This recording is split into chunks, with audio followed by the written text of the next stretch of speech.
हाँ जी students, next हमारे पास topic है study of malaria and example of biological method. पीछे जो हमने बायोलॉजिकल प्रॉब्लम को सॉल्व करने के कुछ मेथड्स देखे थे, वो क्या थे कि सबसे पहले उस प्रॉब्लम को रिकॉग्नाइज़ किया जाए, फिर ऑब्जर्वेशन उस पर की जाए, उसके बाद उस पर एक हाइपोथेसिस, एक मफरूज़ा, एक स्टेटमेंट रेडी किया जाए, फिर डिडक्शन थी, उस पर लॉजिकल कोई उसका जो है रिज़ल्ट हो हमारे पास, उस पर एक्सपेरिमेंट किया जाए, उसके बाद उस रिज़ल्ट को हमने इकट्ठा कैसे करना है और पब्लिश कैसे करना है उसको। यहाँ पे इसकी एक एग्जांपल दी गई है कि मलेरिया के बारे में जो है वो रिसर्च है, क्योंकि ये भी एक बायोलॉजिकल प्रॉब्लम है मलेरिया। इस पे डिफरेंट बायोलॉजिस्ट, साइंटिस्ट, फिजिशियन सब ने रिसर्चेस की हुई हैं। ये जो टॉपिक है ये काफ़ी लेंथी भी है,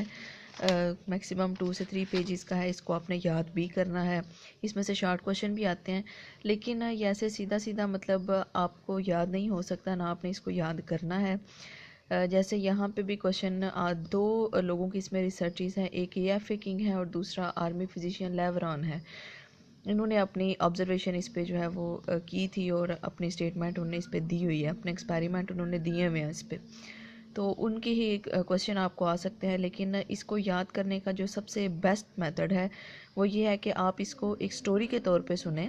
कि ये है क्या थी, इसकी एंशियंट हिस्ट्री क्या है, इससे क्या होता है, इसके सिम्टम्स क्या हैं, इस पे किस किस ने रिसर्च की, कैसे एक्सपेरिमेंट किए, रिज़ल्ट इनका क्या निकला, और एंड पे इनका कलेक्टिवली रिज़ल्ट, और